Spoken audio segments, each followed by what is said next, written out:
చిన్నప్పటి నుంచే 2 ఏళ్ల నుంచే ధ్యానం చేయడం మొదలు పెట్టాలి. తల్లిదండ్రులు ఇప్పుడు కొత్తగా వచ్చిన వాళ్ళు ఉంటారు కదా, తెలుసుకొని పిల్లలకు చెప్పాలి. ఎందుకు అనంటే ఇప్పుడు వస్తున్న పిల్లలు, పుడుతున్న పిల్లలంతా కూడా నార్మల్ మాస్టర్స్ కాదు. ఇప్పుడు మనం వింటాం కదా, అరే మొన్ననే పుట్టిన బాబు యోగాసనాలు వేస్తున్నాడంట, మొన్ననే పుట్టిన పాప నడుస్తుందంట అని వింటాం కదా. మరి అవన్నీ ఏంటి అంటే వాళ్ళందరూ ఏదో కాదు, ఏదో జూమంతర్ అట్లాంటివి ఏమీ కాలేదు. వాళ్ళందరూ కూడా గొప్ప మాస్టర్స్, భూమి మీద జన్మ తీసుకుంటున్నారు. అయితే మన జన్మకి అంటే ఏంటి, మనం ఏం సార్థకం చేసుకోవాలి, మనం ఎందుకు వచ్చాం భూమి మీదకి అనేది మనం ధ్యానం చేసినప్పుడు మనం తెలుసుకోగలుగుతాం అన్నట్టు.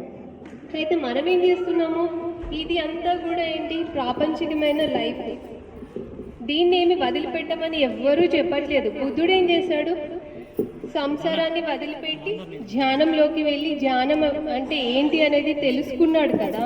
కానీ పత్రిజీ ఏం చెప్తున్నారు అని అంటే సంసారంలోనే నిర్వాణం, అంటే మన ప్రాపంచిక జీవితాన్ని అద్భుతంగా ఇంకా జీవించాలి అని అంటే మనకు ఈ స్పిరిచువల్ అంటే ఈ ఆధ్యాత్మిక జీవితం అనేది చాలా అవసరం. అయితే ఈ ధ్యానం అనేది చేస్తున్నప్పుడు మనం ఈ ప్రాపంచిక జీవితంలో ఎలా వెళ్ళాలి అనేది మనకు సరైన అవగాహన అనేది వస్తుంది.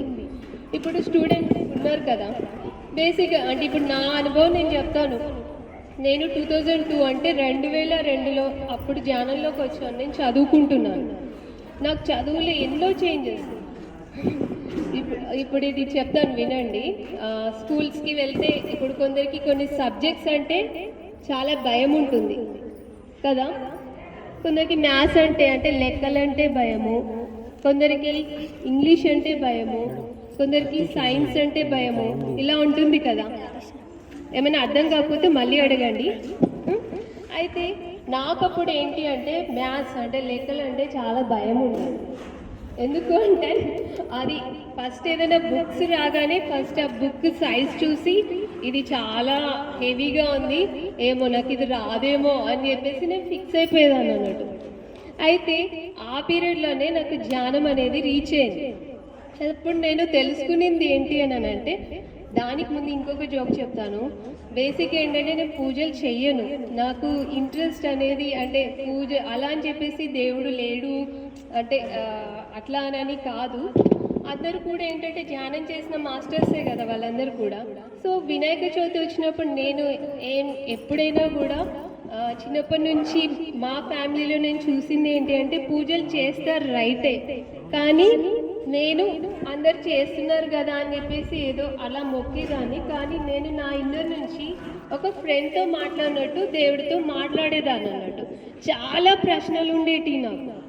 అయితే ఎప్పుడైతే నాకు ధ్యానం అందిందో అప్పుడు నా ప్రశ్నలకన్నింటికి సమాధానం అనేది నాకు దొరికింది. అంటే నేను అంటే చిన్నప్పటి నుంచి నేను ఆలోచించిన విధానము ప్రతిదీ రైటే అని నాకు అర్థమైంది పత్రి సార్ని ఎప్పుడైతే కలిశానో. అయితే వినాయక చవితి వస్తుంది కదా, బుక్స్ పెట్టి పూజ చేస్తారు కదా, అప్పుడు నా మ్యాథ్స్ బుక్కి పైన ఉండేది అన్నట్టు. దానికి ఎంత పూజ చేస్తే అవన్నీ నాలోకి వచ్చేసాయని నేను అనుకునేదాన్ని.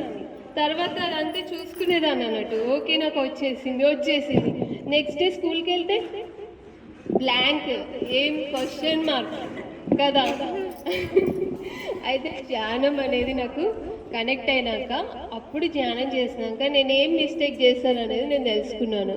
ఏంటి అంటే మ్యాథ్స్ అంటే అమ్మో భయం, అంటే అది రాదు, అది చాలా అదేంటి టఫ్ అని అనేది నేను క్రియేట్ చేసుకొని స్టాంప్ వేసుకున్నాను లోపల. అంటే అదొక బ్లాక్ లాగా నేను క్రియేట్ చేసుకున్నాను అన్నట్టు.